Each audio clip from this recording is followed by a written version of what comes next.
Hi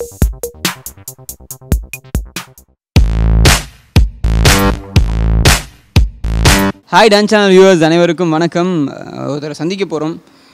இசை மேலே இனம் புரியாத ஒரு காதல் உள்ளவர். இனம் படத்து மூலமாக தமிழில் அறிமுகமானவர். அதுக்கப்புறம் தமிழ் சினிமாவில் நிறைய கதவுகள் ஓப்பன் ஆயிடுச்சு. இப்போது ஜங்கிலி புங்கிலி கதவை தர அந்த டோரை மியூசிக்கலாக ஓப்பன் பண்ணவர். Yes, it's none other than அவர் Vishal Chandrasekhar sir. Hi sir, வணக்கம். First many congratulation sir. Kuttram 23 அதுவும் பிஜிஎம்காக ரொம்ப பேசப்பட்ட படம். Many congratulation. Thank you so much sir. இப்போ நாங்கள் விஷால் சந்திரசேகர் சாருக்கு எப்போ இசை மேலே ஒரு காதல் உண்டாச்சு? இசை மேலேயா? அது லாங் பேக். அது எனக்கு 6 வயசு இருக்கும்போது அப்பா ஒரு கீபோர்டு வாங்கி கொடுத்தாரு. சின்ன கீபோர்டு தான் அது. அந்த டைம்லலாம் டெக்னாலஜி அவ்வளோ இது கிடையாது. ஸோ பென்சில் பாக்ஸில் அது ஒரு சின்ன ஒரு கீபோர்டு மாதிரி இருக்கும். அதில் தான் வாசிக்க ஆரம்பித்தேன். முறையாக பயிற்சிகள் அந்த மாதிரி போயிட்டீங்களா? இல்லை, ஆக்சுவலி நான் கிளாஸ் எதுவுமே போகல. நான் இப்போ ரீசெண்டாக தான் ரஹ்மான் சாரோட ஸ்கூலில் தான் ஜாயின் பண்ணேன். 2009 தான் நான் ஆக்சுவலாக முறையாக மியூசிக் கற்றுக்கிட்டேன். பட் அதுக்கு முன்னாடி சொந்த இன்ட்ரெஸ்ட் தான் ஃபுல்லாக. ஃபர்ஸ்ட் ஸ்டெப் இன்டு மியூசிக், ஒரு மியூசிக் டைரக்டராக ஒரு ஷார்ட் ஃபிலிமில் ஜிங்கிள்ஸ் பண்ணதில் எது உங்களோட ஃபர்ஸ்ட் ஸ்டெப்? ஆக்சுவலாக இது நான் சொல்லி ஆகணும். ஏன்னா இது எந்த இதுலேயுமே நான் சொன்னதில்லை. அருண்குமார்னு க்ளோஸ் ஃப்ரெண்ட் ஒருத்தன் இருக்கான் இப்போ. அண்ட் ஃபஸ்ட்டு ஷார்ட் ஃபிலிம் நான் கம்போஸ் பண்ணது அவனுக்கு தான். And he is right now working with another media company. So I still remember அந்த ஃபஸ்ட்டு ஷார்ட் ஃபிலிமில் மியூசிக் கேட்டுட்டு he really liked it. And அதுக்கப்புறம் ரெஃபரும் பண்ணார் 2-3 பேர்கிட்ட. ஸோ அப்படி தான் எனக்கு ஆரம்பிச்சது. அதுக்கப்புறம் ஆட் இண்டஸ்ட்ரிக்குள்ளே நிறையா ஒர்க் பண்ணியிருக்கீங்க, நிறையா ஜிங்கிள்ஸ் பண்ணியிருக்கீங்க. அது எனக்கு அகெயின் அருண் வழியாக தான் எனக்கு அந்த வாய்ப்பு கிடச்சிது. அஸ்வின் நாயுடுன்னு சொல்லிட்டு ஒரு டேரக்டர், அவர் பால்கி சரோட அசோசியேட்டு. ஸோ அவர் வழியாக தான் எனக்கு ஆட் இண்டஸ்ட்ரிக்குள்ளே ஒரு என்ட்ரி கிடச்சிது. And my first ad was for TVS. So அந்த மாதிரியான ஒரு ஸ்டார்ட். இப்போ பார்த்தீங்கன்னா ஜிங்கிள்ஸ், ஷார்ட் ஃபிலிம்ஸ், கிராஷ்லேருந்து மியூசிக் டைரக்டராக இருக்கீங்க. உங்கள் ஃப்ரெண்ட்ஸ் எல்லாமே அந்த ஒரு கம்பேரிசன் இருக்கா? மச்சான் ரஹ்மான் சாரும் ஹாரிஸ் சாரும் அந்த பாதையில் தான் நீயும் வரடா, அந்த மாதிரி கம்பேரிசன் இருக்கா? அந்தளவுக்கு இன்னும் யாரும் அந்தளவுக்குலாம் உயர்த்திலாம் பேசலை. எல்லாம் கலாய்ப்பானுங்க என்ன நேரில் பார்த்தாங்கன்னா. பட் ஜென்ரலாகவே everyone's happy about my growth. And I am thankful to God for that. ஏன்னா எல்லாமே ஒரு இதுக்காக தான் பண்ணுறது. ஒரு பர்சனல் சக்ஸஸ் மட்டும் இல்லை, நம்ம கூட இருக்கிறவங்களையும் நம்ம கொஞ்சம் கூட்டிகிட்டு போகணுன்ற ஒரு இது தான். இப்போது உங்களோட ஃபர்ஸ்ட் மூவி, அதுவும் சந்தோஷ் சிவன் சார் கூட, அது ஒரு என்ன சொல்கிறது, ஒரு ஹார்ட் டச்சிங் மூவி இனம். எப்படி இருந்துச்சு அந்த experience? Then first how Santosh sir has found you, நீங்கள் எப்படி 2 பேரும் ஜாயின் பண்ணீங்கன்னு சொல்லுங்கள். அதுக்கப்புறம் அந்த எக்ஸ்பீரியன்ஸ் பற்றி சொல்லுங்கள்.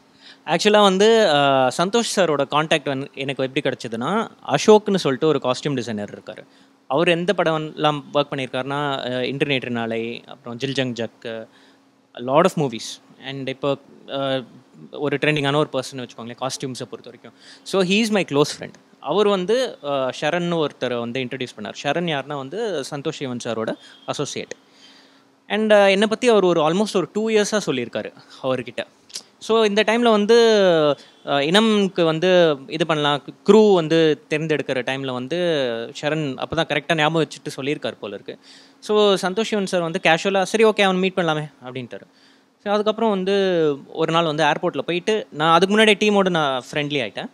டீமோடு சேர்ந்து நான் போயிட்டு ஏர்போர்ட்டில் அவரை பிக்கப் பண்ணிவிட்டு அவர் வீட்டில் ட்ராப் பண்ணணும்.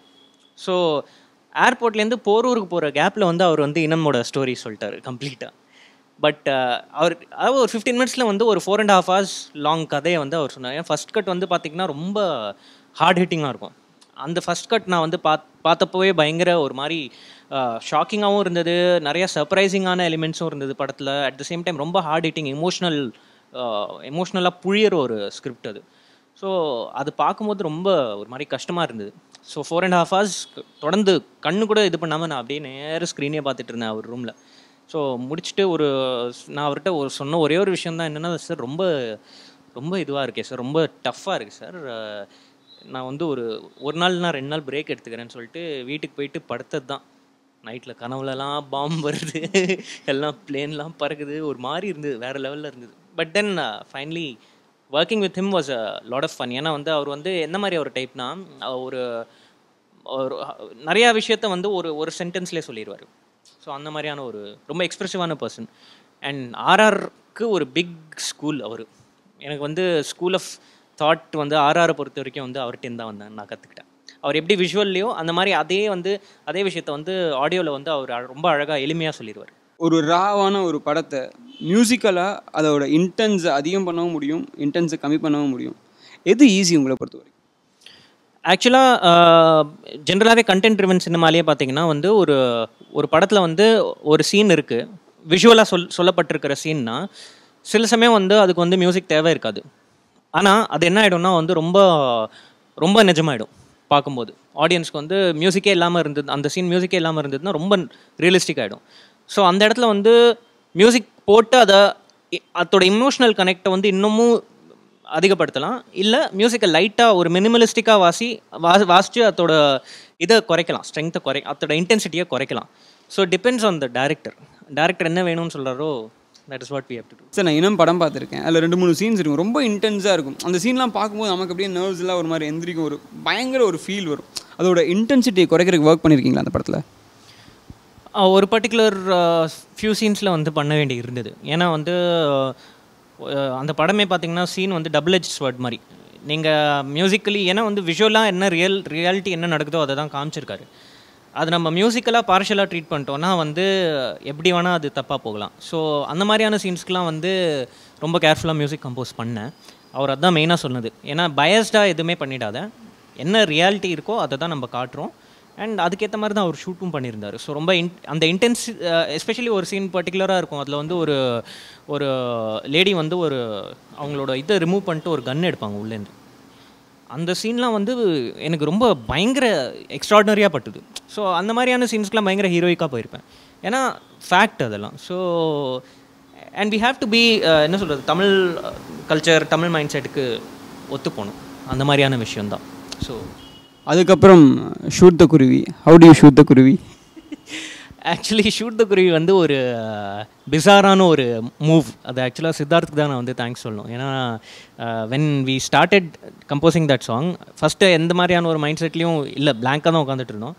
Siddharth came up with the idea of இந்த மாதிரி வந்து ஒரு ஜென்வினான ஒரு லவ் சாங் அதில் வந்து ஒரு வியர்டான லிரிக்ஸ் போடலாம். So Vivek Velmurugan came in, and today shoot the Kuruvi so famous, it is something that I do not own. Shoot the Kuruvi was coined by Vivek Velmurugan. So thanks to him. தொடர்ந்து பார்த்தீங்கன்னா உங்கள் ஃப்ளேவர்ஸ் மாறிட்டே இருக்குது. ஷூட் த குருவிக்கு அப்புறம் பார்த்தீங்கன்னா Kuttram 23 extreme opposite. How do you tackle between this kind of thing sir? Okay, it is something that I am consciously doing. It's actually very good question you ask. இது ஏன்னா வந்து எனக்குன்னு ஒரு ஸ்டாம்ப் இருக்க வேண்டிய அவசியம் கிடையாது. ஏன்னா படம் எப்படி போயிட்டுருக்கோ, எந்த மாதிரியான ஒரு படம் நான் சூஸ் பண்ணுறேனோ அந்த படத்தோட ட்ராவல் பண்ணணுன்னு நான் பார்க்குறேன். அண்ட் அந்த படத்தோட ட்ரூவாக ட்ராவல் பண்ணால் தான் வந்து அந்த படத்தில் என் பாட்டு உட்காரும், என்னோட மியூசிக் பேக்ரவுண்ட் ஸ்கோர் உட்காரும். ஸோ அது வந்து ஒரு கான்ஷியஸான ஒரு டெசிஷன் தான். அப்போ வந்து ஒரு கமர்ஷியல் படம் பண்ணால் ஒரு கண்டென்ட் பேஸ் மூவி, ஒரு கமர்ஷியல் மூவி ஒரு கண்டென்ட் பேஸ் மூவி, அப்படி தான் போவீங்களா? அப்படின்னு இல்லை, டெஃபினெட்லி எஸ். ஒரு விதத்தில் நீங்கள் சொல்கிறது கரெக்டு தான். But commercial movies gives us more reach. ஏன்னா ஆடியன்ஸ் மைண்டில் வந்து நம்ம அழகாக போயிட்டு ஓகே ஃபிக்ஸ் ஆகும். But content driven movies will give us மோர், நம்மளோட ஸ்கில்ஸை வந்து டெஸ்ட் பண்ணும் அந்த மாதிரியான படம். ஸோ அந்த மாதிரியான படங்கள் எனக்கு ரொம்ப பிடிக்கும் மியூசிக் ஸ்கோர் பண்ணுறது. Now we are coming in to Jangili Pungili Kadhava Thara. பேர் ரொம்ப கேட்சியானது. ஆடியோ லான்ச்சுக்கு அப்புறமே வந்து மர்மரிங் சாங்ஸ் எல்லாமே. How do you get in to this project? எப்படி, அதுவும் ஏ ஃபார் ஆப்பிளோட ஃபர்ஸ்ட் ப்ராஜெக்ட், எப்படி உள்ள வந்தீங்க? ஆக்சுவலி இது வந்து அட்லி தான் வந்து எனக்கு பேரை ரெஃபர் பண்ணி விட்டவர். அண்ட் அட்லியோட முகப்புத்தகம் ஷார்ட் ஃபிலிம்க்கு நான் வந்து கொஞ்சம் அரேஞ்ச்மெண்ட்லாம் பண்ணியிருந்தேன், மியூசிக்கல் அரேஞ்ச்மெண்ட்ஸ்லாம் பண்ணியிருந்தேன். ஸோ அப்போலேருந்து எனக்கு வந்து நல்லா தெரியும் அவரை. அண்ட் ஆல்மோஸ்ட் ஒரு 8-9 years no. So we been good friends. And அதை தாண்டி வந்து இந்த மாதிரியான ஒரு படம் வந்து நான் பண்ணதில்லை இது வரைக்கும். ஸோ என்னை பொறுத்த வரைக்கும் I find it very necessary for me doing a commercial movie. ஏன்னா வந்து இது வரைக்கும் நான் பண்ண மூவிஸ் எல்லாமே பார்த்திங்கன்னா ஒன்று ஐதர் கண்டென்ட் ட்ரிவனாக இருக்கும், இல்லைனா வந்து கல்ட் அந்த மாதிரி ஜோனில் இருக்கும், இல்லைனா வந்து ரொம்ப பிசாராக இருக்கும், வியர்டான மூவிஸ் தான் பண்ணியிருக்கேன். ஸோ மெயின் ஸ்ட்ரீமான மூவி பண்ணுறதுக்கு எனக்கு ரொம்ப நெசசரியான ஒரு விஷயம் அது. ஸோ அதுக்கு அட்லி தான் தேங்க்ஸ். இன்னொரு கொஸ்டின் உங்கள்கிட்ட கேட்டே ஆகணும். என்ன அப்படின்னா, நீங்கள் பண்ண படங்கள் எல்லாத்துலேயும் பார்த்தீங்கன்னா மியூசிக்கலுக்கு மோர் இம்பார்ட்டன்ஸ் கொடுத்த ஸ்கூல்லேருந்து தான் வருவாங்க. சித்தார்த், மணிரத்னம் ஸ்கூல், சங்கர் ஸ்கூல்லேருந்து அட்லி, அண்ட் கமல் சார் ஸ்கூல்லேருந்து ஐக். அது எப்படி உங்களால் டேக்கிள் பண்ண முடியுது அவங்கள? இவங்க அந்த ஸ்கூல்லேருந்து வந்தாலுமே சரி, ஆனால் இவங்களோட எல்லாரோட தாட் ப்ராசஸும் வந்து வெவ்வேறு எல்லாமே கம்ப்ளீட்டாக. இப்போ அறிவழகன் சார் பார்த்தீங்கன்னா வந்து அவர் வந்து Shankar school of thought. But then அவர் எடுக்கிற படங்கள் வந்து அந்த மாதிரி கிடையாது. அவர் என்கிட்ட வந்து ரொம்ப எளிமையாக சொல்லிட்டு, ராதாமோகன் சார் கூட இப்போ பிருந்தாவனம் பண்ணிட்டு இருக்கேன். அவர் வந்து ஒரு அடிக்கடி வந்து வித்யாசாகர் சார் பற்றி நிறையா நிறையா யூஸ்ஃபுல்லான விஷயம்லாம் சொல்லுவார். ஸோ இவங்க எல்லாருமே வந்து சினிமாவை பார்க்குற விதம், இவங்க எல்லாருமே இவங்களோட படம் வந்து எல்லாமே வேறு வேறு ஸ்டைலில் இருக்கிறதுனால நான் எனக்கு சேஃபான பெட் வந்து நான் படத்தை சூஸ் பண்ணிடுவேன், படத்தோடயே ட்ராவல் பண்ணிடுவேன். மியூசிக்கை பற்றி அவங்களுக்கு நிறைய தெரியுங்கிறதுனால அவங்க நிறைய அவங்ககிட்ட இன்புட்ஸ் எதிர்பார்த்துட்டே இருப்பாங்களா? ஆக்சுவலாக பார்த்தீங்கன்னா அறிவழகன் சார் வந்து ரொம்ப காமான ஒரு டைப்பு. அவர் வந்து எதுவுமே சொல்ல மாட்டார், எனக்கு ஒரு கீவேர்ட்ஸ் மட்டும் கொடுத்துருவார். ஃபாஸ்ட்டாக இருக்கணும், பெப்பியாக இருக்கணும், ப்ரீஸியாக இருக்கணும், இந்த மாதிரி சொல்லுவார். பட் இப்போ ஐக்லாம் பார்த்தீங்கன்னா, ஐக் வந்து எனக்கு இந்த இடத்துல வந்து இன்னும் கொஞ்சம் ஃபோக்காக போ, இல்லை இந்த இடத்துல இன்னும் கொஞ்சம் இந்த இன்ஸ்ட்ருமெண்ட் கொண்டு வா, அந்த மாதிரியான ஒரு டைரக்டர். ரொம்ப விஷுவலாக சொல்லுவார் எல்லாத்தையுமே. அதே மாதிரி மோஸ்ட்டாக பார்த்தீங்கன்னா எல்லா மியூசிக் டைரக்டர்ஸும் ஹீரோவை பாட வைப்பாங்க. ஆனால் விஷால் சார் மட்டும்தான் எல்லா மியூசிக் டைரக்டர்ஸையும் பாட வைக்கிறார். அது என்ன சீக்ரெட்? இல்லை, அது பேசிக்லி என்னென்னா, ஜஸ்ட் ஒரு மியூசிஷியன் டு மியூசிஷியன் பாண்டிங் ஒன்று. ரெண்டாவது வந்து மியூசிஷியனாக இருக்கிறதுனால வந்து சிங்கிங் வந்து ஈஸி அந்த பர்சனுக்கு. அண்ட் எனக்கு வந்து மோர் தேன் எனி திங் எனக்கு வந்து அந்த இண்டஸ்ட்ரிக்குள்ளே அந்த ஒரு பிரதர்ஹுட் மாதிரியான ஒரு விஷயத்தை கொண்டு வரணும்னு பார்க்குறேன். வேறு ஒன்றும் இல்லை. மியூசிஷியன் என்றைக்காக இருந்தாலுமே வந்து இன்னொரு மியூசிஷியனுக்கு ஹெல்ப் பண்ணுவோம். அப்போ வந்து நீங்கள் என்றைக்குமே ஹீரோவை பாட வைக்க மாட்டாங்க, மியூசிக் டைரக்டர்ஸ் மட்டும்தான் பாட வைப்பீங்க? இல்லை, ஆக்சுவலி அப்படி இல்லை. சித்தார்த்தும் சிம்புவும் ஏற்கனவே பாடிட்டாரு. So both of them are very very good singers. And Simbu வந்து வேறு லெவலில் வந்து ஸ்பீடாக பாடுவார். லைக் இந்த சென்ஸ் அவர் வந்து டேக்ஸ்லாம் இது வரைக்கும் நான் அவர் ரெக்கார்ட் பண்ண வரைக்கும் எனக்கு தெரிஞ்ச ஒரே ஒரு தடவை தான் ரீடேக் போயிருக்கேன். சூப்பர், இது ஒரு புது இன்ஃபர்மேஷன். சார், சங்கிலி பூங்குழி கதவத்திர இந்த மியூசிக்கே பார்த்தீங்கன்னா ஒரு செலிப்ரிட்டி ஆல்பம் தான். அது எப்படி, இது ப்ரீ பிளான்டா? ப்ரீ பிளான்னு சொல்ல முடியாது. ஏன்னா வந்து இந்த மாதிரியான செலிப்ரிட்டிஸ்லாம் வேணும்னு நம்ம ஃபிக்ஸ் பண்ணிட்டு போனால் யார் வந்து ஒத்துப்பாங்க இல்லைன்னு சொல்ல முடியாது. ஸோ இட் இஸ் லைக் எப்படின்னா, கம்போஸ் பண்ணிகிட்டு இருக்கும்போதே வந்து சடனாக ஒரு தாட் வரும். லைக் நான் ஐக் கிட்ட சொல்லுவேன், மச்சி இது வந்து சிம்பு பாடினா நல்லா இருக்கும்ல அப்படின்னா அவன் ஒரு செகண்ட் யோசிப்பான், சிம்புவா அப்படின்னு. அதுக்கப்புறம் வந்து நான் எதுவும் கண்டுக்க மாட்டேன், அப்படியே ஃப்ளோலேயே போயிட்டுருப்பேன். ஸோ சிம்புக்கு ஏற்ற மாதிரி கம்போசிஷன்லேயே போயிட்டுருக்கோம். கடைசியில் வந்து லாஸ்ட் மொமெண்ட்டில் வந்து எப்படியும் வந்து இறக்கிட்டான் சிம்புவை. ஸோ அந்த மாதிரியான ஒரு இது தான். அண்ட் அட்லி வந்து ஜிவி பிரகாஷ் அண்ட் அனிருத்துக்கு ஹெல்ப் பண்ணார். ஸோ அவங்க எல்லாருமே மைண்டில் ஃபிக்ஸ் பண்ண கம்போசிஷன்ஸ் தான். Luckily I got every one. இதில் கங்கை அமரன் சார் எப்படி அந்த சாங்கு நீங்கள் எப்படி ஒரு சூஸ் பண்ணீங்க, எப்படி யூ ஹேட் தட் தாட், அதை எனக்கு கண்டிப்பாக தெரிஞ்சே ஆகணும். ஆக்சுவலி அது வந்து நெக்ஸ்ட் டு அனிருத் சாங் வந்து அந்த கட்டதுரைக்கு வந்து அது என் ஃபேவரட் சாங். அது எப்படின்னா, இளையராஜா சார் வந்து ஒரு மைண்ட் செட்டில் வந்து அந்த 70ஸ்லேயும் 80ஸ்லேயும் ஒரு டியூன் ஸ்டைல் வந்து பண்ணியிருப்பார். ஸோ அந்த மாதிரியான டியூன்ஸ் நிறையா கேட்டேன். அண்ட் அந்த ஜோனில் கொஞ்சம் ஃபோக்காக போனால் இன்னும் கொஞ்சம் ஆடியன்ஸோட கனெக்ட் ஆகும்னு சொல்லிட்டு அந்த மாதிரியான ஒரு ஸ்டைலை எடுத்து கம்போஸ் பண்ணது. பட் இப்போது 2017 ட்ரெண்டிங்காக இருக்கணும்னா நம்மளுக்கு தேவையான விஷயங்கள் அந்த குட்டி குட்டி இடிஎம் விஷயம்லாம் வந்து போட்டு we did not want அந்த டியூன் எங்கேயுமே தொலைஞ்சிடக்கூடாதுன்னு சொல்லிட்டு தான் வந்து அந்த மாதிரியான ஒரு ரஸ்டிக் வாய்ஸ் இருந்தால் தான் நல்லாயிருக்கும்னு சொல்லிட்டு கங்கை அமரன் சார் கூப்பிட்டோம். சார், உங்களுக்கும் லிரிக்ஸ்க்கும் இவ்வளோ ஒரு கேட்சியான விஷயங்கள், நம்ம டெய்லி பேசுகிற விஷயங்களே லிரிக்ஸாக வருது, இதில் என்ன ரகசியம்? விஷால் சாருக்கு மட்டும் இது அமையுது எல்லா படத்துலையும்?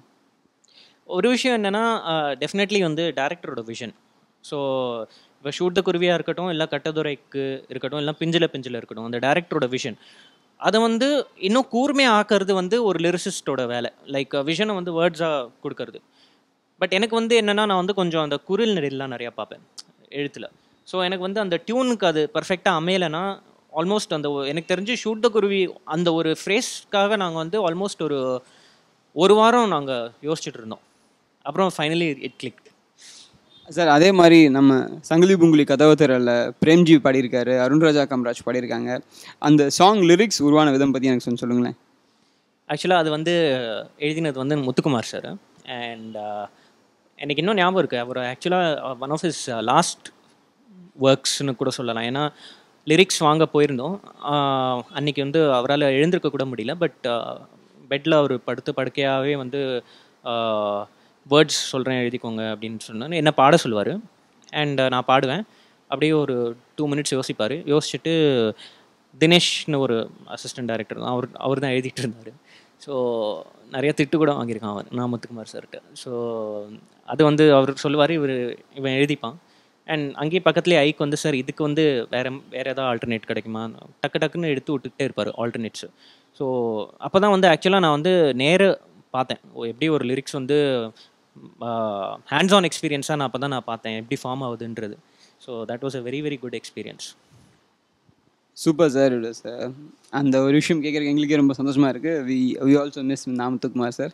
சார், உங்களோட லிரிக்கல் கிளப்பில் உங்களுக்கு ரொம்ப ஃபேவரட் லிரிசிஸ்ட் யார்?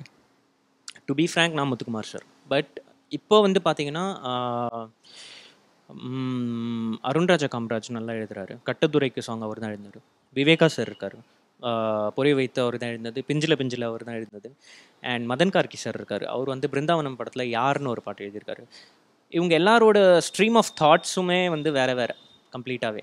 அண்ட் எவ்ரி டைம் எனக்கு வந்து இவங்க கூட ஒர்க் பண்ணும்போது ஒரு புது எக்ஸ்பீரியன்ஸ் கிடைக்குது. So I am also learning with them. இப்போது உங்களுக்கு ஏன் ஒரு தாட் வரல, சங்கிலி புங்கிலி கதவை தரல ஜீவா சாரை பாட வச்சிருக்கலாமேன்னு தாட் ஏன் உங்களுக்கு வரல? ஆக்சுவலாக அந்த இது வந்தது, அந்த டிஸ்கஷன் வந்தது. ஆனால் அவர் அப்போ கூட இருந்தார், ஜீவா சார். நல்ல வேலை அவர் கூட இருந்தார். அவரே வந்து வேணாம் அப்படின்ட்டாரு. இல்லை வேணாம்டா, நான் நல்லா பாட மாட்டேன், ஃப்ரீயாக விடு அப்படின்ட்டாரு. சார், இப்போ எந்த சாங்கை ஜீவா சாரை பாட வைக்கலான் இருந்தீங்க? நான் வந்து ஆக்சுவலாக கட்டதுரைக்கு சாங் ஐதர் அது போகலாம், இல்லைனா வந்து சங்கிலி முங்கிலி தீம் ட்ராக் வந்து பாட வைக்கலாம். ஏன்னா ஜீவா சூரி காம்போலனா வாய்ஸ் ரெண்டு பேரும் பாடினாங்கன்னா இன்ட்ரெஸ்டிங்காக இருக்கும் அப்படின்ற ஒரு தாட் இருந்தது. பட் தென் ஹிப்ஹாப்புன்ற ஒரு ஜானருக்கு வந்து ஏற்ற ஆள் வந்து பார்த்திங்கன்னா பிரேம்ஜி அமரன் தான். ஸோ அவர் ரேப் பண்ணுற மாதிரி யாரும் பண்ண முடியாது நம்ம தமிழ் இண்டஸ்ட்ரியில் பொறுத்த வரைக்கும். ஸோ அவர் அண்ட் அருண்ராஜாவில் போயிட்டோம், அந்த காம்போவில் போயிட்டோம் நாங்கள். கண்டிப்பாக அருண்ராஜா அண்ட் பிரேம்ஜி அவங்க சேர்ந்தாங்கனாலே கண்டிப்பாக அந்த ரெக்கார்டிங் பயங்கர கலகலப்பாக இருந்திருக்கும், பயங்கர கலாய்ஸ்லாம் நிறையா இருந்திருக்கும், ஏன்னா இன்ட்ரெஸ்டிங் எலமெண்ட்ஸ். இது ஆக்சுவலாக வந்து பிரேம்ஜி வந்து நார்மலாக பாட்டு ரெக்கார்ட் பண்ணிக்கிட்டே இருந்தோம். ஒரு செக்ஷனில் வந்து ஏதோ ஒரு டிஸ்கஷன் வந்து கபாலி படத்தை பற்றி நாங்கள் பேசிகிட்டு இருந்தோம். அவர் அப்படியே ப்ரோ இங்கே வந்து ஏதாவது ரேப் பண்ணுங்க அப்படின்னு, நாங்கள் திரும்ப வந்துட்டோன்னு சொல்லு அப்படியே ஆரம்பித்தார். நல்லா இருக்கேன்னு சொல்லிட்டு அதை அப்படியே ரீட்டைன் பண்ணிட்டோம் நாங்கள் படத்தில். ஸோ அதுக்கு காப்பிரைட்ஸ் வந்து பிரேம்ஜி சார். டெஃபினெட்லி பிரேம்ஜி தான். ஏக் காவ்மே எப்படி இந்த லிரிக்ஸ்லாம் எப்படி, அதாவது ஜென்ரலாக வந்து ஒரு கூட்டத்தில் பசங்க உட்காந்து கலாய்ச்சா என்னென்ன வேர்ட்ஸ் யூஸ் பண்ணுவாங்களோ அதெல்லாம் பிடிச்சி லிரிக்ஸாக போட்டிருக்கீங்களே, எப்படி இது? அது வந்து ஆக்சுவலாக அது வேணுன்ட்டே தான் பண்ணது. Like it was a conscious decision. ஐக்கோட கால் தான் அது. ஸோ பாவிஜய் சார் வந்து ஃபஸ்ட்டு ஒரு லிரிக்ஸ் எழுதி கொடுத்துருந்தாரு, ரொம்ப பொய்டிக்காக பியூட்டிஃபுல்லாக இருந்தது. ஆனால் நாங்கள் எடுத்துருக்கிற சீன் வந்து ரொம்ப கலாயாக எடுக்கிற மாதிரி பிளானில் இருந்தோம். ஸோ ஐக் வந்து இல்லை இன்னும் கொஞ்சம் நீங்கள் வந்து இன்னும் கொஞ்சம் வேறு மாதிரி போங்க, இன்னும் கொஞ்சம் வேறு மாதிரி போங்க, ஒரு 3-4 ஆப்ஷன் கொடுத்தாரு. எல்லாத்தையுமே வந்து வேறேன்னு சொல்லிட்டு இருந்தோம். அதுக்கப்புறம் வந்து ஏக் காவுமே இது ஓகேவா ஜி ஆமாம் அப்படி தான் ஒர்க் அவுட் ஆச்சு. அது ஏக் காவுமே கிசான் ரகுதாத்தாக கற்றுக்கிட்ட மொத்த விதியும் இறக்கிட்ட ஃபுல்லாக. இது எப்படி இருக்குன்னா, லிரிக்ஸ் எப்படி போய் தேடுறீங்க நாங்கள் யோசிக்கிறோன்னா, ட்விட்டர் ஆன் பண்ணி அதில் என்னென்ன வார்த்தைகள் என்னென்ன பேஜ் ட்ரெண்டிங் போகுதுன்னு பார்த்துட்டு அந்த வார்த்தைகள்லாம் எடுத்து லிரிக் ஆக்கிட்டீங்கன்னு நினைக்கிறேன். ஆல்மோஸ்ட் கிட்டத்தட்ட அப்படின்னு சொல்லலாம். பட் எல்லாமே வந்து ஜெனுவினாக வந்து கதைக்கும் பர்ஃபெக்டாக உட்காந்துரும். Super sir. இவ்வளோ செலிப்ஸ் கூட சாங்ஸ் ஆல்பம்ஸ் பண்ணும்போது அந்த ரேப்போ எப்படி மெயின்டைன் ஆகுது? இப்போ அவங்கெல்லாம் விஷால் சாரை பாட கூப்பிட்டா போவாரா? கூப்பிட்டாங்கன்னா கண்டிப்பாக சந்தோஷமாக போவேன். என்னென்னா இது எப்படின்னா இட்ஸ் ஒரு மியூச்சுவல் ரெஸ்பெக்ட் அண்ட் லவ் தான். இப்போ சித்தார்த்துக்கு வந்து சித்தார்த் சார் நான் வந்து கூப்பிட்டு ஏதாவது பாட சொல்கிறேன் அப்படின்னா வந்து I also do some work for him. அந்த மாதிரியான ஒரு மியூச்சுவலான ஒரு understanding. And Anirudh has been very very kind enough for me. ஏன்னா வந்து in spite of all his busy schedules எனக்கு தெரிஞ்சு அவர் வந்து எனக்கு வந்து this is the 4th song he's singing. So எனக்கு தெரிஞ்சு வேறு எந்த மியூசிக் டைரக்டருக்குமே அந்த இது கிடச்சிருக்காது, அந்த வாய்ப்பு கிடச்சிருக்காது. So really thankful to all these people. Adding to it Govinda Govinda song GV sir, அதுவும் ஒரு செம்ம கேட்சியாக செம்ம ஜாலியாக ஒரு ஒரு நான் என்ன சொல்கிறது, நமக்கு அப்படியே ஒரு ஃபீல் குட்டாக ஒரு ஜாலியாக இருக்க ஒரு சாங். அந்த சாங்கோட மேக்கிங் ஜிவி சார் கூட, அதை பற்றி சொல்லுங்கள். GV is a very very charming person. He's எப்படின்னா வந்து musician, core musician, hard core musician. அது கேட்ட உடனே வந்து எஃப்ஷார்ப்பில் ஸ்கேலு அப்படின்பாரு, அந்த அளவுக்கு பிச் பர்ஃபெக்ட். ஸோ எந்த இதுவுமே இல்லை, எந்த ரீடேக்ஸ் நோ ரீடேக்ஸ். என்ன விஷயன்றது வந்து அவர் நேராக ஐக்கிட்டே கேட்டார். ஐக்கு வந்து நேராக எக்ஸ்பிளைன் பண்ணிட்டுருந்தார். So he understood the whole situation. Being a music director and an actor, he emoted so well in the song. Super. இப்போது நீங்கள் பாட வச்ச மியூசிக் டைரக்டர்ஸ் இல்லாமல் இன்னொரு மியூசிக் டைரக்டரை என் மியூசிக்கில் நான் பாட வைக்கணும் அப்படின்னு நீங்கள் ஃபீல் பண்ணினா அது யாராக இருக்கும்? அது கொஞ்சம் பெருசாக இருக்கும் ஆசை. எனக்கு என்னென்னா விஷால் டட்லானியை பாட வைக்கணும் ஒரு பாட்டு. ஏன்னா அவரோட கிரஃபான ஒரு வாய்ஸ் வந்து நிறையா யூஸ் பண்ண படலை தமிழ் சினிமாவில். எனக்கு தெரிஞ்ச இமான் சார் ஒரே ஒருத்தர் தான் பாட வச்சிருக்காரு, ஒரே ஒரு பாட்டு தான் பாட வச்சிருக்காரு, தூவானம்னு சொல்லிட்டு ஒரு பாட்டு. ஸோ அந்த வாய்ஸ் எனக்கு ரொம்ப பிடிக்கும். அவர் ஒரு எப்பயாச்சும் ஒருத்தர் சான்ஸ் கிடச்சி நான் கண்டிப்பாக பாட வைப்பேன். சூப்பர். ஒரு ஹீரோவை பாட வைக்கணும், இந்த ஹீரோவோட வாய்ஸில் என் சாங் இருக்கணும், என்னோட ஒரு கம்போஷன், என்னோட ட்ரீம் சாங் அது நான் பண்ணி வச்சுருக்கேன் அப்படின்னா யார் அது? Ideally Dhanush definitely. ஏன்னா வந்து அவரோட வாய்ஸில் ஒரு இன்னசென்ஸ் இருக்குது. அண்ட் போ என்று நீயாக அந்த மாதிரியான சாங்ஸ்லாம் ரொம்ப எனக்கு பிடிக்கும். அண்ட் பிக் ஃபேன் ஆஃப் அனிருத்ஸ் music. And not just Anirudh, இப்போ வர்ற நிறையா மியூசிக் கம்போசர்ஸோட மியூசிக்கை நான் கேட்குறேன். And I love everyone's work. கண்டிப்பாக everyone's doing their 100%. So அந்த மாதிரியான இதில் எனக்கு வந்து டெஃபினெட்லி தனுஷ். சார், இப்போது மியூசிக் சாங்ஸ் அதையெல்லாம் தாண்டி ஒரு மியூசிக் டைரக்டரை வேறு இடத்துல கொண்டு போய் உட்கார வைக்கிறது அப்படிங்கிறது பிஜிஎம். அது குற்றம் 23 பிஜிஎம் ஆகட்டும், இனம் படத்தோட பிஜிஎம் ஆகட்டும், ஏற்கனவே பயங்கரமாக பேசப்பட்ட பிஜிஎம். இப்போது ஒரு எக்ஸ்பெக்டேஷன்ஸ் இருக்குது, ஒரு பேய் படம், காமெடி பேய் படம், விஷால் சார் மியூசிக் பண்ணுறாரு, எப்படி இருக்கும் அப்படின்னு ஒரு இது இருக்குது. எப்படி ப்ளே பண்ணியிருக்கீங்க? இந்த மூவியை பொறுத்த வரைக்கும் சங்கிலி புங்கிலியில் வந்து காமெடி எலிமெண்ட்ஸ் நிறையாவே இருக்குது, ஹாரர் எலிமெண்ட்ஸும் நிறையாவே இருக்குது. இது ரெண்டுத்தையும் நான் பிரிச்சுட்டேன். ஸோ நீங்கள் படத்தை பார்க்கும்போது ஹாரர் வந்து ஹாரராகவே தான் இருக்கும், ஆனால் அதுலேயும் காமெடி இருக்கும், ஆனால் அதுக்கு நான் ப்ளே பண்ணியிருக்க மாட்டேன். ஸோ அந்த மாதிரியான ஒரு ஜென்வினாக போடப்பட்ட மியூசிக் தான். அண்ட் அந்த எக்ஸ்பெக்டேஷன் இருக்கிறது நல்லது தான். அண்ட் அதுதான் வந்து என்னை வந்து இன்னும் it's making me give more. அதில் இன்னொன்று என்னென்னா, நம்ம லாட் ஆஃப் பேய் படங்கள் பார்த்துக்கிட்டு வந்துகிட்டே இருந்துட்டோம். அதனால் வந்து இந்த மியூசிக்கோட எக்ஸ்டசி வேறு மாதிரி இருக்கணும் அப்படிங்கிற ஒரு ஃபீல் இருக்கா உங்களுக்கு? ஆமாம், டெஃபினட்டாக. இப்போ நம்ம ஒரு ஜானர் வந்து எடுக்கிறோம் அப்படின்னா, ஹாரர் காமெடி எடுக்கிறோம் அப்படின்னா, நான் இதுக்காக வேண்டி லாஸ்ட்டாக வந்த எல்லா ஹாரர் காமெடி மூவிஸும் நான் பார்த்துட்டு அதில் என்ன பண்ணலையோ அதை நான் ட்ரை பண்ணியிருக்கேன். So is goes for not just horror, it goes for any genre. So அந்த விதத்தில் வந்து நான் கண்டிப்பாக அந்த ஹோம்ஒர்க் நான் கண்டிப்பாக பண்ணேன். 2 days வந்து இதுக்குன்னே ஒதுக்கி வச்சு படம் நான் ஃபுல்லாக உட்காந்து நிறையா டிஃப்ரெண்ட் மூவிஸ் பார்ப்பேன். ரீசெண்டாக வந்து உங்கள் ஆல்பம்ஸ் குற்றம் 23, ஜில்ஜங் ஜக், உங்களோட ஆல்பம்ஸ் கூட சங்கிலி புங்கிலி கதவை தடவை இன்ட்ராஸ்பெக்ட் பண்ணால் எப்படி பண்ணுவீங்க? ஆக்சுவலி இது வரைக்கும் நான் வந்து பண்ண மியூசிக் வந்து ரொம்ப சூஸியாக இருக்கும், ரொம்ப பெக்யூலியராக இருக்கும். பட் இந்த படத்தை பொறுத்த வரைக்கும் இந்த மியூசிக் வந்து எல்லாருக்குமே போய் ரீச் ஆகணுன்ற ஒரே ஒரு மைண்ட் செட் தான் இருந்தது எனக்கு. ஸோ அப்படி இருக்கும்போது நம்ம வந்து யாருக்கு நம்ம மியூசிக் பண்ணுறோங்கிறது ரொம்ப இம்பார்ட்டண்ட். நம்ம வந்து இப்போ ஊர் சைடில் இருக்கிறவங்களுக்கும் என்னோடய மியூசிக் வந்து ரீச் ஆகணும்னா ஃபஸ்ட்டு நான் வந்து அந்த லாங்குவேஜை நான் புரிஞ்சுக்கணும், அவங்களோட டெய்லியான அந்த பேசிக் அவங்களோட குவாலிட்டியை நான் புரிஞ்சுக்கணும். ஸோ அதுதான் நான் வந்து மேக்ஸிமம் ட்ரை பண்ணேன். ஸோ இந்த படத்தை பொறுத்த வரைக்கும் மேக்ஸிமம் ஃபோக் தான், ஃபுல்லாக சவுத் இண்டியன் ஃபோக்காக இருக்கும் கம்ப்ளீட்டாகவே. அண்ட் அந்த கட்டதுரைக்கு சாங்லாம் பார்த்தீங்கன்னா டிப்பிக்கலாக வந்து ஒரு இந்த கொங்கு நாடில் வந்து இது பண்ணுவாங்க, அந்த கும்மி அந்த ஸ்டைல். அது ஆக்சுவலாக அந்த ஸ்டைலை வந்து ஒரு 4x4 ஒரு நார்மல் நடையில் வந்து நான் அதை அடாப்ட் பண்ணியிருக்கேன். ஸோ அந்த மாதிரியான சின்ன சின்ன ரிசர்ச் ஒர்க்லாம் நான் பண்ணியிருக்கேன். ஸோ என்னோட மெயின் குறிக்கோள் என்னென்னா, இந்த படத்தை மியூசிக்கை பொறுத்த வரைக்கும் it should reach every one. And யாருக்குமே வந்து ஒரு எல்லாருக்குமே பிடிக்கணும் மெயினாக. அதுதான் வந்து மெயின் எய்ம். ரகுமான் சார் ஸ்கூல்லேருந்து வந்திருக்கீங்க. ரகுமான் சார் கிட்ட உங்கள் ஆல்பம் ஏதாச்சும் கொண்டு போய் கேட்டு சஜஷன்ஸ் கேட்டிருக்கீங்களா? அந்த அளவுக்கு அவர் ரீச்சபிளாக இருக்கணும். நான் இல்லை, ஆக்சுவலி ரொம்ப இன்ட்ரெஸ்டிங்கான ஒரு விஷயம் நடந்திருக்கு. ஜென்ரலாக வந்து எல்லாருமே உள்ள காயர் ப்ராக்டிஸ் பண்ணிகிட்டு இருந்தாங்க. நான் வெளில படிக்கட்டில் உட்காந்து நோட்ஸ் இருக்கும், அந்த வெஸ்டர்ன் நோட்டேஷன் இருக்கும், அதை நான் சும்மா பார்த்துட்டு இருந்தேன் அவர் ஸ்கூலில் படிக்கும்போது. ஸோ பின்னாலேருந்து ஹாய் அப்படின்னு ஒரு குரல் கேட்டுது. யாருன்னு பார்த்தா சார். ஒரு செகண்ட் அப்படியே ஷாக்காக அப்படியே நின்றுட்டுருக்கேன். என்ன எப்படி ரியாக்ட் பண்ணணும்னு எனக்கு தெரியல. ஹாய் சார் அப்படின்னா, வாட்ஸ் கோயிங் ஆன் இன்சைட் அப்படின்னாரு. Oh they're practising. Then what are you doing here? I need to be going in sir அப்படின்னு சொல்லிட்டு உள்ளே போயிட்டேன். இதுதான் நடந்தது. எப்போ போக போகிறீங்க சார்கிட்ட போய் உங்களோட மியூசிக் காமிச்சு, சார் இதெல்லாம் நான் பண்ணியிருக்கேன், ஹவுஸ் இட் அப்படின்னு எப்போ கேட்க போகிறீங்க? கண்டிப்பாக அதுக்கு கொஞ்சம் டைம் ஆகும், நிறையா அச்சீவ் பண்ண வேண்டியது இருக்குது. இப்போ தான் ஆரம்பிச்சிருக்கேன். ஸோ எனக்கு தெரிஞ்சு இன்னும் கண்டிப்பாக ஒரு 5-6 years ஆகும் அந்த லெவலுக்கு போகிறதுக்கு. ஸோ ஹோப்ஃபுல்லி அப்போ நடக்கும்போது டெஃபினெட்லி. சார், இப்போ ஒரு டைரக்டர் வராங்க, ஒரு டைரக்டர் வந்து உங்கள்ட்ட எக்ஸாம்பிள் வந்து ரகுமான் சார் ஒரு பாட்டை சொல்லி ரகுமான் சார் பாடலில் ஒரு பாடலில் நீங்கள் இன்ஸ்பயர் ஆன பாட்டை எடுத்து எனக்கு பண்ணி கொடுங்க அப்படின்னா எந்த பாட்டு எடுப்பீங்க? எனக்கு வந்து 90s ரஹ்மான் தான் ரொம்ப பிடிக்கும். ஸோ எனக்கு வந்து அவரோட காம்போசிஷனில் பிடிச்ச சாங் பார்த்தீங்கன்னா நேற்று இல்லாத மாற்றம்னு ஒரு பாட்டு இருக்குது, புதிய முகம் நினைக்கிறேன், அந்த படத்துலேருந்து அது ஒன்று. அதே மாதிரி ரோஜாலேருந்து any song is my favourite. Bombay, அந்த ரஹ்மான் எனக்கு வந்து ரொம்பவே பிடிக்கும். ஏதோ ஒரு சாங் நீங்கள் கம்போஸ் பண்ணதுக்கப்புறம் உங்கள் ஃப்ரெண்ட்ஸ் மச்சான் உங்கள்கிட்ட ரகுமான் டச் தெரியுதுடா அப்படின்னு சொல்லியிருக்காங்களா?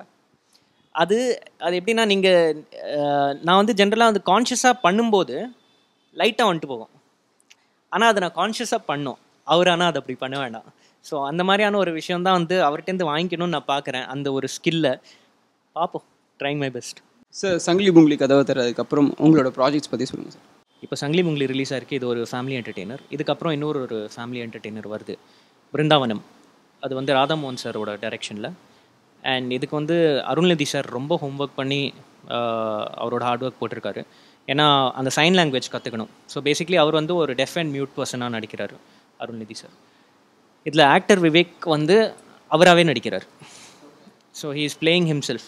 இதை எந்த ஒரு, எனக்கு அவரே சொல்லுவார் அடிக்கடி, இந்த ரோல் வந்து எந்த ஒரு காமெடியனுக்கும் கிடைக்காத ஒரு role, when he has to play himself அப்படின்றது. ஸோ இது ஒரு ஃபேனுக்கும் ஒரு ஆக்டருக்கும் நடக்கக்கூடிய ஒரு ஸ்டோரி தான் வந்து பிருந்தாவனம். இது 26th அன்னைக்கு ரிலீஸ் ஆகுது. ஸோ இதுக்கப்புறம் வந்து 7 நாட்கள்னு ஒரு படம் பண்ணுறேன். அது வந்து ஒரு க்ரைம் த்ரில்லர் அண்ட் ஒரு 7 days நடக்கக்கூடிய ஸ்டோரி தான் வந்து 7 நாட்கள். அது வந்து June 1 அன்னைக்கு ரிலீஸ் ஆகுது. அப்புறம் June 9 அன்னைக்கு பார்த்தீங்கன்னா ரங்கூன் ரிலீஸ் ஆகுது. அது ஃபாக்ஸ் ஸ்டார் அண்ட் முருகதாஸ் சாரோட ப்ரொடக்ஷனில் ராஜ்குமார் பெரியசாமி வந்து டைரக்ட் பண்ணியிருக்காரு. அண்ட் நான் வந்து அதில் 2 பாட்டு அண்ட் பேக்ரவுண்ட் ஸ்கோர் பண்ணியிருக்கேன். என்னோட ஒரு close friend RH Vikram 4 songs பண்ணியிருக்காரு. சூப்பர். நீங்கள் பிருந்தாவனம் பற்றி சொல்லிகிட்டு இருக்கும்போது எனக்கு நீங்கள் பிருந்தாவனம் சொல்லும்போது எனக்கு அந்த காற்றின் பாட்டு தான் வந்து காதுக்குள்ளே போகுது. ஏன்னா மொழியோட தாக்கம் அந்த மாதிரி அப்படி ஒரு சாங், அப்படி ஒரு ஃபெதர் டச்சிங்காக ஒரு சாங் இருக்கும். எப்படி how do you felt it அவர் கதை சொல்லி அந்த சாங் பண்ணும்போது? Actually it's one of my personal favourites as well. So பிருந்தாவனமில் வந்து எஸ்பிபி சார் வந்து பாட வச்சேன் அந்த யாருன்ற பாட்டு. அண்ட் அவர் ரெக்கார்ட் பண்ணுறது வந்து என்னை பொறுத்த வரைக்கும் ஒரு மிகப்பெரிய ஸ்டெப் எனக்கு என்னோடய கரியரில். ஏன்னா ஒரு லெஜெண்ட், ஒரு 5 decades வந்து பாடிட்டு இருக்கிற ஒரு லெஜெண்டை வந்து நான் I am just starting off. So அவரோட செட்டப்பில் அவரோட வீட்டில் போயிட்டு அவரோட ரெக்கார்டிங் ஸ்டுடியோவில் அவர் ரெக்கார்ட் பண்ணும்போது ரொம்ப ரொம்ப சந்தோஷமாக இருந்தது. ஆல்மோஸ்ட் ஒரு கண்ணில் தண்ணி வர்ற மூமெண்ட் மாதிரி நீங்கள் சொல்லலாம். அது நான் கண்ட்ரோல் ரூமில் உட்காந்து ஒரு மாதிரி ரொம்ப ஃபீல் பண்ணிகிட்டு இருந்தேன். ஆனால் அவர் ரொம்ப கேஷுவலாக இருந்தார் எஸ்பிபி சார். அவருக்கு இருக்கிற டெடிக்கேஷன் எனக்கு தெரிஞ்சு சிங்கர்ஸ் எல்லாருக்குமே வேறு லெவலில் இருக்கணும். ஏன்னா அந்த மாதிரியான ஒரு டெடிக்கேஷன் அவருக்கு. இந்த வயசுலையுமே he is probably I think 69 years old, but his voice has not changed at all. ரொம்ப ஹார்ட் ஒர்க்கிங்கான ஒரு சிங்கர். அதெல்லாம் நம்ம கற்றுக்கணும் அவர்கிட்ட. சூப்பர். ராதாமோகன் சாரோட டைரெக்ஷனில் உங்கள் மியூசிக் நாங்கள் ஜஸ்ட் வி ஆர் இமேஜினிங் இது ஒரு டிஃப்ரெண்ட் ஃப்ளேவராக இருக்க போகுது, வந்ததை விட வேற ஒரு ஃப்ளேவராக தான் இருக்க போகுது அப்படின்னு. How do you adapt this kind of இந்த சேஞ்சஸ்லாம் எப்படி? ஆக்சுவலாக ஒரு ஜானரை புரிஞ்சுக்கிறது ரொம்ப இம்பார்ட்டண்ட்டான ஒரு விஷயம். அண்ட் அந்த டேரக்டரை புரிஞ்சுக்கிறது இன்னொரு விஷயம் இருக்குது.